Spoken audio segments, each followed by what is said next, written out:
శ్రీమాత్రే నమః. శ్రీ గురుభ్యో నమః. ద్వాదశ రాశుల వారికి కూడా అక్టోబర్ 16 నుండి అక్టోబర్ 31వ తారీఖు వరకు ఎలా ఉండబోతుంది, ఎలాంటి పరిస్థితులు ఉంటాయి అనేటువంటి విషయాన్ని ఇప్పుడు మనం తెలుసుకుందాం. వృశ్చిక రాశి వారికి సంబంధించి అక్టోబర్ 16వ తారీఖు నుండి 31వ తారీఖు వరకు ఎలా ఉండబోతుంది అనే విషయాన్ని ఇప్పుడు మనం తెలుసుకుందాం.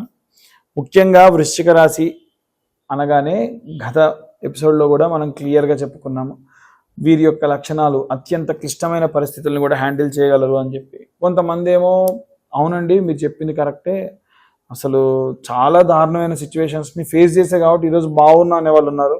కొంతమంది కరెక్ట్ కాదండి, మీ విశ్లేషణలో కొంత తప్పు ఉందని కొంతమంది అన్నారు.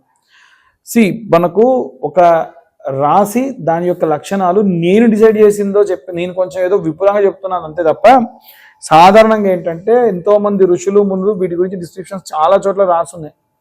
ఒక్కొక్కరు ఒక్కోలా రాశారు, నేను ఒకటి కరెక్ట్ అనిపించి చెప్పాను మీతోని. అయితే దీంట్లో ఒక చిన్న విషయం చెప్తా. కొంతమంది శారీరకమైనటువంటి దృఢత్వము లగ్నం నుండి వస్తుంది. మీ లగ్నం కనుక బాగాలేదనుకోండి, ఖచ్చితంగా వృశ్చిక రాశి వారికి వచ్చే కష్టాలు రావాల్సిందే, దాంట్లో డౌట్ లేదు. ఎందుకంటే కుజుడు రాశాధిపతి, వీళ్ళకు జాతకరీత్యా ఒకవేళ ఏమైనా చిన్న చిన్న ఇబ్బందులు రావాలి, ఎక్కువ వేడిలో పనిచేయాలి, ఎక్కువ చలిలో పనిచేయాలి అనేటువంటి సిచ్యువేషన్స్ వస్తాయి. వీళ్ళు తట్టుకోలేరు ఎప్పుడు లగ్నంలో గనక ఉండే గ్రహం వీక్గా ఉంటే. సో ఇప్పుడు ఈ 28వ తారీఖు వరకు వీరికి అలాగే ఉంటుంది, వీక్గా ఉంటుంది, ఆరోగ్యం బాగుంటుంది. ఎప్పుడైతే లగ్నంలోకి గనక కుజుడు వచ్చాడు అనుకోండి, అద్భుతంగా ఉంటుంది. సీరియస్లీ కుజుడు స్వక్షేత్రంలోకి ఎంటర్ అయితే భూమి, అలాగే అగ్ని, అలాగే మెటల్ ఇవన్నీ కలిసి వస్తాయి వీళ్ళకి బాగా. సో భూ సంబంధిత వ్యాపారస్తులు, రైతులు, కుల వృత్తులు చేసుకునే వాళ్ళకి బాగుంటుంది. కానీ రాజకీయ నాయకులకు బాలేదు, సినిమా వాళ్ళకు, మీడియా ఫీల్డ్లో ఉన్న వాళ్ళకు బాలేదు, ఎట్టి పరిస్థితుల్లో శుక్రుడు బాలేడు కాబట్టి. అలాగే వ్యాపారస్తులకు మాత్రం 28వ తారీఖు వరకు బాగుంటుంది. ఎప్పుడైతే ఈ యొక్క కుజుడి యొక్క స్థానంలోకి వస్తాడో బాగుండదు. ఎందుకు అంటే ఖచ్చితంగా ఈ యొక్క వృశ్చిక రాశిలోకి ఉన్నటువంటి బుధుడు అంత మంచి శుభలాభాలు ఇవ్వడు. వృశ్చికంలో ఉన్న వాళ్ళకి చతుర్థ స్థానమునందు రాహుగ్రహ సంచారం, రాహువు 4వ ఇంట ఉంటే ఎప్పుడు ఏం జరుగుతుందో తెలియదు ఆరోగ్య సంబంధితమైనటువంటి విషయాల్లో. కొంతమంది ఇళ్లలో ఎప్పుడు మా ఇంట్లో ఎవరికి ఆరోగ్యం బాగుండదో తెలియదు, అమావాస్యకు ఒకరికి ప్రాబ్లం ఉంటే పౌర్ణమికి ఇంకొకరికి ప్రాబ్లం ఉంది అని చెప్పే వాళ్ళు ఉన్నారు. వృశ్చిక రాశిలో ఉన్న వాళ్ళు చెప్పిన వాళ్ళు ఎక్కువ మంది ఉన్నారు. వీరందరికీ నేను చెప్పేటువంటి సలహా ఏమిటంటే అండి, అమావాస్య రోజు వీలైతే అందరికి కూడా నేను తర్వాత చెప్తుండొచ్చు నెక్స్ట్ ఈ కంటిన్యూ వీడియోలో, అమావాస్య రోజు ఒక గుమ్మడికాయని మధ్యకు కోసి దాంట్లో ఉన్నటువంటి దొబ్బ అంటారు కదా, మధ్యలో ఉన్నదంతా తీసి ఆముదము, నువ్వుల నూనె పోసి అఖండ ఒత్తి పెట్టేసి ఇంట్లో దక్షిణం వైపు వెలిగించండి. అది మొత్తం పచనమయ్యేంత వరకు వదిలేయండి. అది అపార్ట్మెంట్లో ఉండేటువంటి వారికి కరెక్ట్ కాకపోవచ్చు.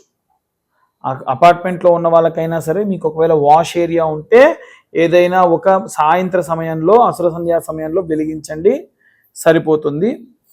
సొంతిల్లు ఉన్న వాళ్ళైతే కనుక ఇంకా మంచిది ఇలా చేసుకోవడం.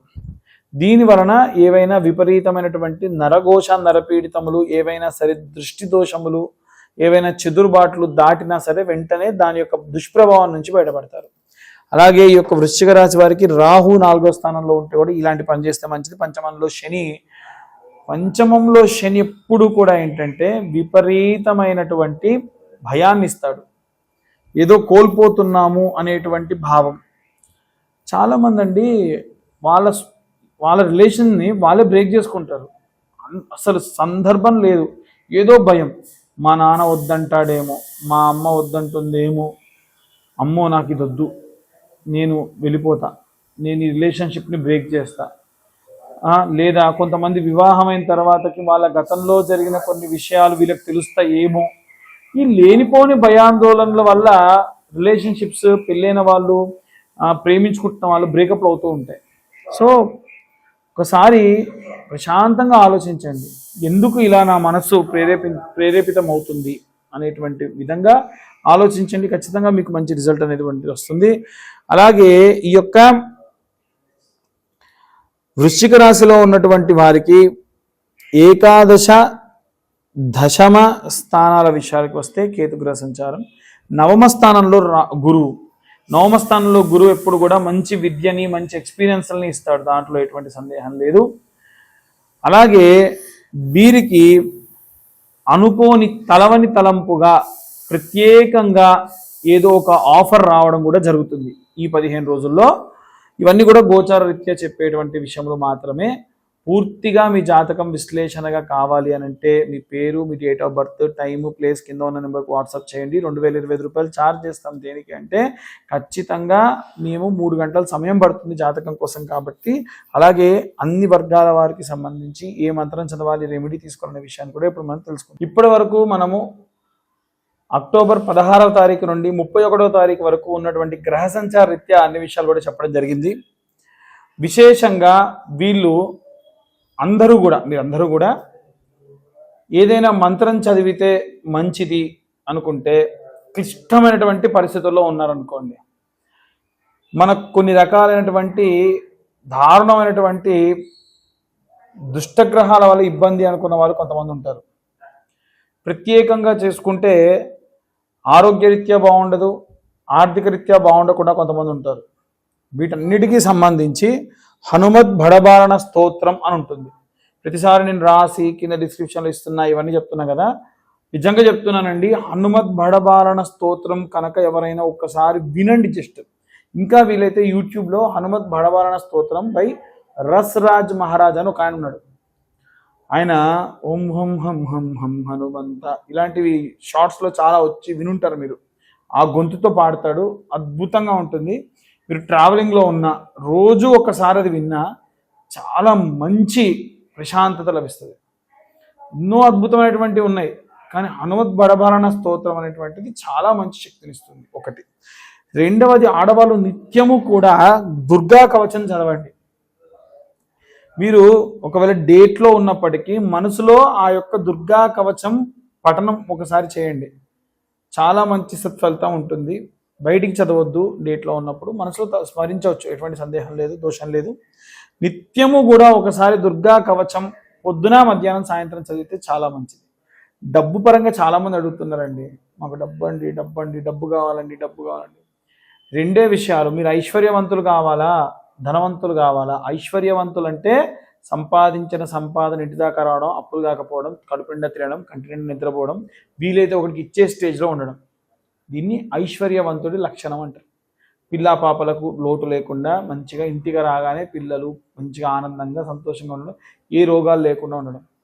మరి ధనవంతులు అంటే రోగాలు ఉంటాయి, రొస్తులు ఉంటాయి, భార్యాభర్తలు కలిసి ఉండరు, డబ్బు మాత్రం మెండుగా ఉంటుంది, కడుపు నిండా తినలేడు, కంటినిండా నిద్రపోలేడు, డబ్బు ఏమవుతుందో, ఎవడు కొట్టేస్తాడో, ఏమవుతుందో ఆలోచనలతోనే వచ్చిపోతాడు. మనం ఐశ్వర్యవంతులం అవుదాం, ధనవంతులం కాదు. ఐశ్వర్యవంతులు అవ్వాలంటే ఏం చేయాలండి అంటే నిత్యము కూడా మహాలక్ష్మి అమ్మవారి యొక్క అష్టోత్తర శతనామావళి అని ఉంటుంది. ఈ అష్టోత్తర శతనామావళి ఉదయము, మధ్యాహ్నము, సాయంత్రం పారాయణలాగా పారణ చేయండి. అంటే ఓం ప్రకృత్యై నమః, ఓం వికృత్యై నమః, ఓం మహామాయినే నమః, ఓం కైవల్యప్రదాయినే నమః, ఇలా ఉంటుంది మంత్రం.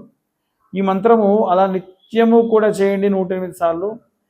మీకు డబ్బు, ఐశ్వర్యము, అష్టలక్ష్ములు వస్తారు. కాబట్టి విశేషంగా ఇవన్నీ చేయడం మంచిది. చాలామంది వివాహం కాని వాళ్ళు, సంతానం కాని వాళ్ళు ప్రత్యేకంగా చాలా ఇబ్బందులు పడుతూ ఉన్నారు. వారందరి గురించి ఇప్పుడు మేము ఒక 40,000 అండి, 50,000 అండి పూజ చేయించుకోండి అంటే చాలా కష్టంగా చాలామంది ఇబ్బంది పడుతూ ఉన్నారు. వీళ్ళందరి కోసం కూడా ప్రత్యేకంగా ప్రతి నెల ఆఖరి మంగళవారం నాడు అమ్మాయిలు, వివాహం కాని అమ్మాయిలకైతేనేమో వరపాశుపతము అనేటువంటి హోమము, అభిషేకము, అబ్బాయిలకైతేనేమో కన్యాపాశుపతము, కన్యా హోమము అనేటువంటి అభిషేకము, హోమము నిర్వహించబడుతుంది.